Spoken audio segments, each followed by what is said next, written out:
खाना हजम कर रही है ते बेरून कलर क्या ना फिर जासा जी ते माशा गुड्डी जनाब तको जी बच्चे चढ़ने पे गुड्डियाँ स्कूलों छुट्टियां हुई जनाब गुड्डियाँ चढ़ देसी कुक्कड़ जनाब तको कितना।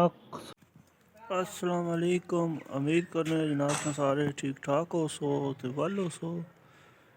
मैं जनाब मोहम्मद तफैल तुम तक लगे तफैल कश्मीरी छे ते अज तुसें व्लॉग दसने जनाब अपने महल्ले विच ही ते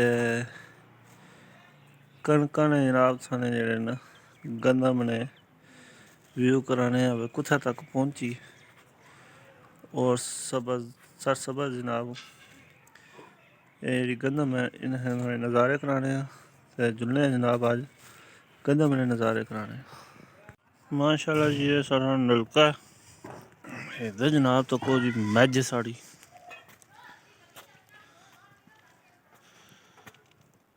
खाना हजम कर रही है। दूध जनाब देनी है फिलहाल एक टाइम ना तो है चाह पी। इधर जनाब असानी बकरी बैठी है ये जनाब चारा पे है ये जनाब असानी बरगोटी माशाल्लाह जी चिट्टी ते बेरून कलर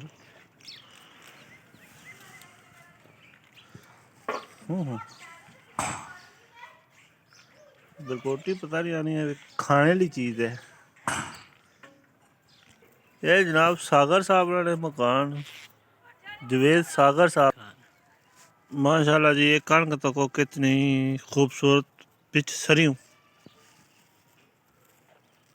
कितनी खूबसूरत लोकेशन जनाब मकान है ना लाले रियाज ना ए जनाब जवेद सागर साहब ने बेटे मेरे भतरइये क्या ना इस्माइल साहब जनाब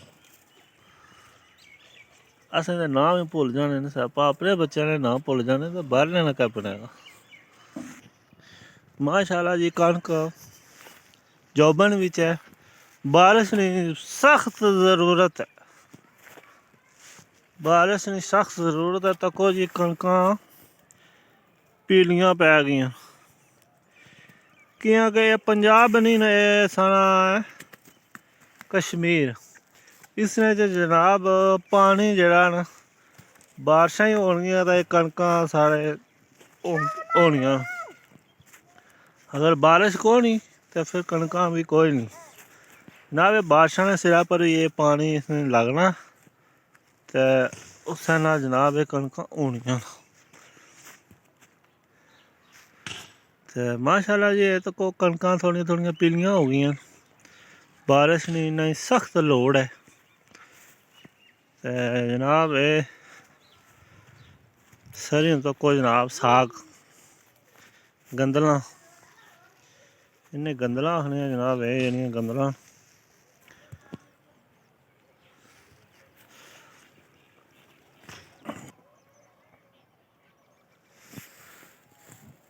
माशाल्लाह जी धुंध बहुत पई है कहर पे क्यों बारिश बहुत सख्त लोड़ है।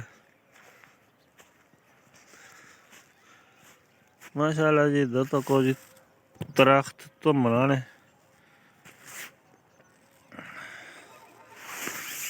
हूँ जनाब मैं अपनियां जगह अपनी जगह दसांगा कणक कैसी है। इधर जनाब महल्ले ने व्यू करो जनाब माशाल्लाह जी कितने सोहने सोहने मकान।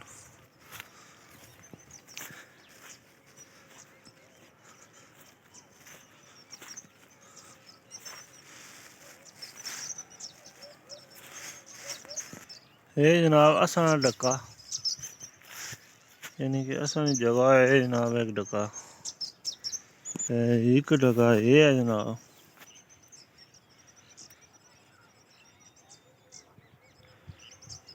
कणक जनाब पीली पै गई है।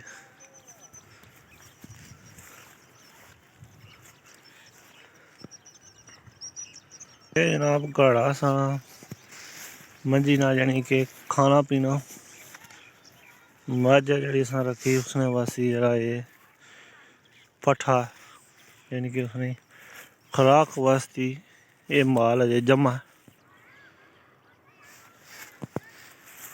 माशाल्लाह जी कितना खूबसूरत व्यू।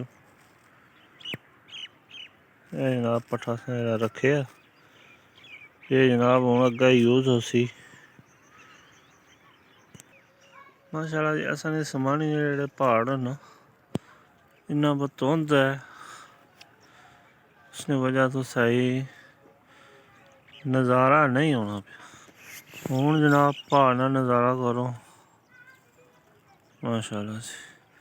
ए जेह्ड़े दो मकान न जनाब इत्थे भी एक वीडियो बना लैन सा तुसें इस इलाके ना व्यू कराना, लेकिन बारिश होवे मौसम साफ होवे तो फिर जा सा जी इत्थे। माशाल्लाह कितना प्यारा व्यू है।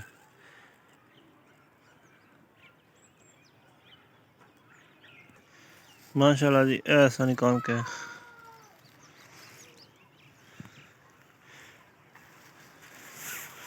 कणका ही जनाब बादशाह ने सख्त लोड़ है।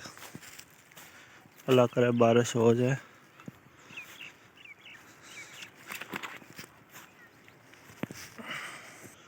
माशाल्लाह जी एक गुड्डी चाड़ी है। कुत्थे की गुड्डी है गुड्डी जनाब तको जी बच्चे चढ़ने पे गुड्डियाँ स्कूलों छुट्टियां हुई जनाब गुड्डियाँ चढ़नियां पियां इसी आखने गुड्डी गुड्डी है गुड्डा गुड्डा गुड्डी गुड्डी गुड्डा जनाब है हवा से चलना है जनाब तको कितने खूबसूरत व्यू ऊपर। माशाल्लाह जी बड़ा ज़बरदस्त नज़ारा है। माशाल्लाह जी साग तको देसी देसी साग।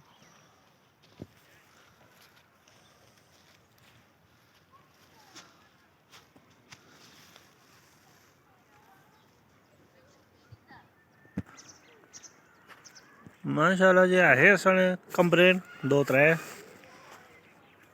कच्चे बहुत ही प्यारा व्यू है साढ़े महल्ले ना। माशाल्लाह जी बहुत आउट क्लास व्यू न। कि अगर बारिश हो जाए तो फिर तो मौसम में और सुहाना हो जाएगा। मुर्गे वाह जी वाह देसी कुक्कड़ जनाब तको कितना सोहना लग रहा देसी कुक्कड़। माशाल्लाह जी माशाल्लाह माशाल्लाह जी ये तुसें छोटी जी वीडियो बहुत पसंद आई होगी तो जनाब सारा चैनल ज़रूर सब्सक्राइब करना, लाइक भी करना, शेयर भी करना। देसी स्टाइल। अल्लाह हाफिज़।